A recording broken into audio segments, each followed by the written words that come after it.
Hello everyone. Compatibility इन fertiliser mixture एक ऐसा topic है जो जनरली हमें बुक में मिलता नहीं है। ठीक है, तो हमने सोचा इसी के ऊपर एक ब्रीफ सा सेशन लेते हैं और जिसमें 4 स्लाइड में हम लोग कंपेटिबिलिटी इन फर्टिलाइजर मिक्सचर्स कंप्लीट करेंगे।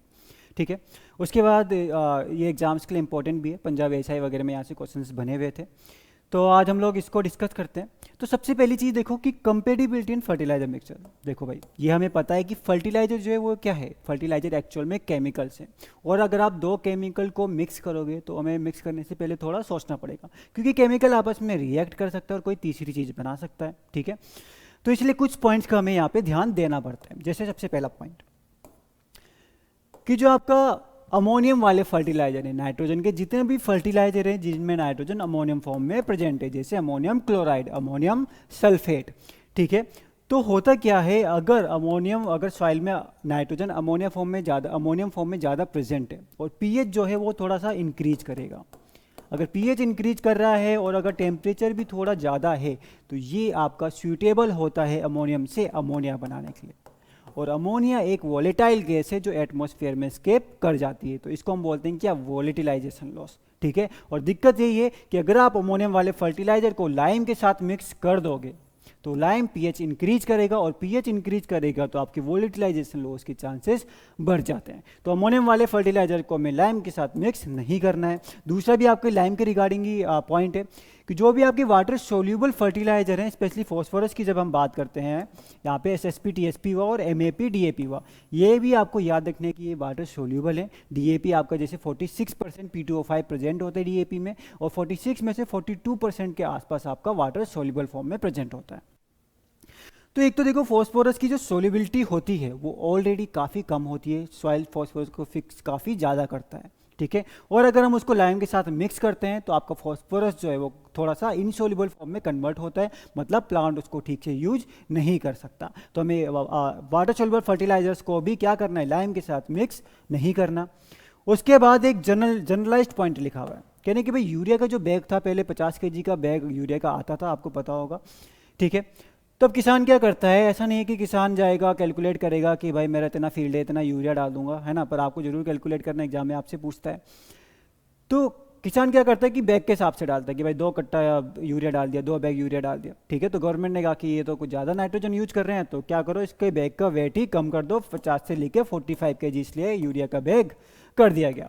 अब यूरिया की बात चलिए तो दो ब्रीफ में आपको पॉइंट और बता दूं, है ना। देखो, इसलिए बता रहा हूँ ना क्योंकि कई बार ये पॉइंट पूछ लेते हैं और मिलते नहीं। जैसे ये वाला आपका उत्तराखंड डब्ल्यूओ में पूछ लिया गया था, जैसे प्रिल्ड यूरिया है ना, आपका यूरिया में जो इंडिया में जो जनरली डिस्ट्रीब्यूट होता है वो प्रिल्ड यूरिया होता है, आपका 2 mm के आसपास इसका साइज होता है। इसके अलावा एक यूरिया सुपर ग्रेन्यूल आता है, इसमें आपके यूरिया का जो साइज है वो थोड़ा बड़ा होगा, बड़ा कितना, आपका 10 mm के आसपास यहाँ पे यूरिया का साइज होता है, बस इतना। ठीक, उसके अलावा देखो, ये भी इंपॉर्टेंट पॉइंट है आपका हाइग्रोस्कोपिक नेचर। ठीक है, देखो घर में भी कई बार क्या करते हैं, दाल वगैरह या कई सारी चीज़ें एयर टाइट कंटेनर में रखते हैं, क्यों, वरना वो एयर से मॉइस्चर एब्जॉर्ब करेगा और ख़राब होगा। सेम कंडीशन यहाँ पे भी है। कुछ फर्टिलाइजर हाइग्रोस्कोपिक नेचर के होते हैं।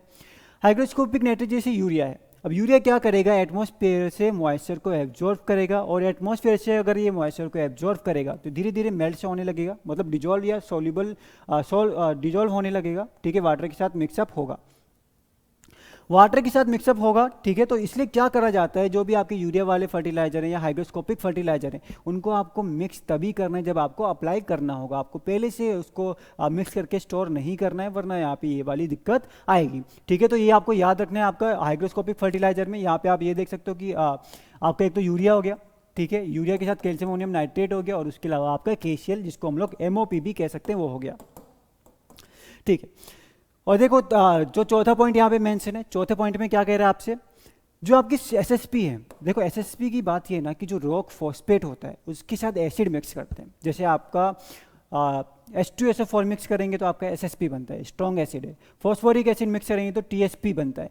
कहने का मतलब यहाँ पे ये है कि स्ट्रॉन्ग एसिड यहाँ पे यूज किया जाता है, और जो आपका सुपर फॉस्फेट होता है वो थोड़ा सा एसिडिक नेचर का ही होता है, और जिस वजह से जिस बैग में इसको रखा जाता है, जिन गनी बैग्स में इनको रखा जाता है, उन बैग्स को ये थोड़ा जलाते हैं, खराब करते हैं। ठीक है, ये कुछ इंपॉर्टेंट पॉइंट्स हुए। अब दो स्लाइड और हैं, आपके कुछ और पॉइंट्स हैं। ये वाले डायरेक्ट H2 कॉपीड है कहाँ से, आईसीआर की वेबसाइट से। ठीक है, तो इसका सारा क्रेडिट आईसीआर को।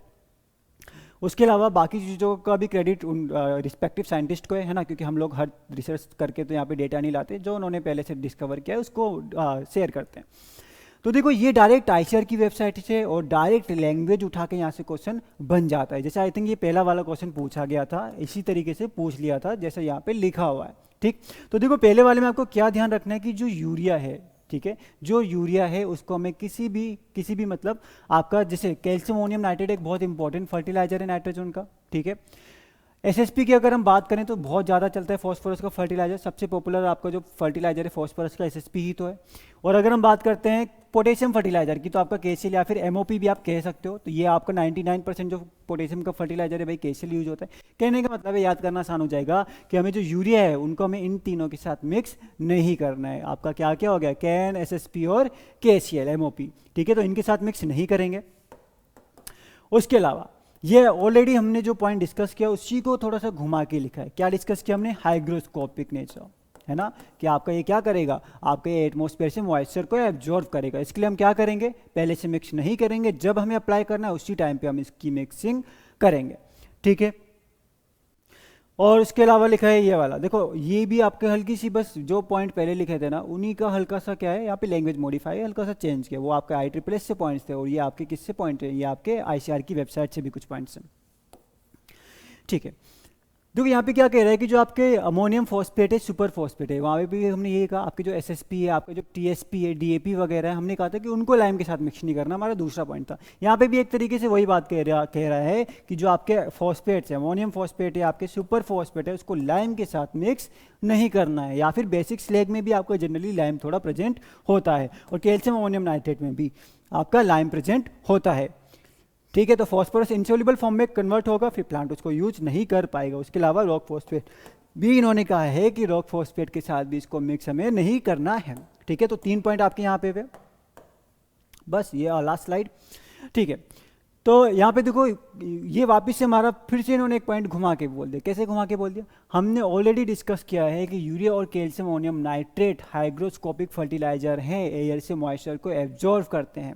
एयर से मॉइस्चर एब्जॉर्व करते हैं इसलिए हम इसको ऑलरेडी मिक्सअप करके स्टोर नहीं करते हैं, जब हमें अप्लाई करना होता है उसी टाइम पे हम इसकी मिक्सिंग करते हैं। तो इन्होंने वही कहा है कि एमओपी और एसओपी को आप ज़्यादातर फर्टिलाइजर के साथ ईजिली मिक्स कर सकते हो, बट दिक्कत ये यूरिया और कैल्शियम अमोनियम नाइट्रेट के साथ अगर मिक्स करना है तो उसको स्टोर करके नहीं रखेंगे, ठीक है। उसके अलावा क्या कह रहा है कि कैल्शियम अमोनियम नाइट्रेट को हम लोग बेसिक स्लैग के साथ मिक्स नहीं करेंगे, बट एक चीज़ का हल्का सा ध्यान देना, बट कह रहे हैं कि यूरिया और एसएसपी वगैरह हुआ, अमोनियम फॉस्फेट हुआ, ठीक है, इनके साथ मिक्स कर सकते हो, बट वही बात है कि यूरिया आपका क्या थोड़ा हाइग्रोस्कोपिक है, तो आपको स्टोर करके नहीं रखना है, आपको अप्लाई करने से जस्ट पहले क्या करना है, इसकी मिक्सिंग करनी है। एक चीज़ और, पहली पॉइंट में कंफ्यूज मत होना, वहाँ लिखा है कि यूरिया कैल्शियम अमोनियम नाइट्रेट के साथ मिक्स नहीं कर सकते, यहाँ लिखा है कि अगर आपको अप्लाई करना है उसे जस्ट पहले इमीडिएटली मिक्स किया जा सकता है, ठीक है। तो ये बस आपका ब्रीफ में था कंपेटिबिलिटी इन फर्टिलाइजर मिक्सचर्स के बारे में। क्वेश्चन यहाँ से कई बार एग्जाम में आपसे पूछ लेता है। तो ये आज की वीडियो के लिए, नेक्स्ट वीडियो में मिलेंगे किसी और इंपॉर्टेंट टॉपिक के साथ। Thank you so much.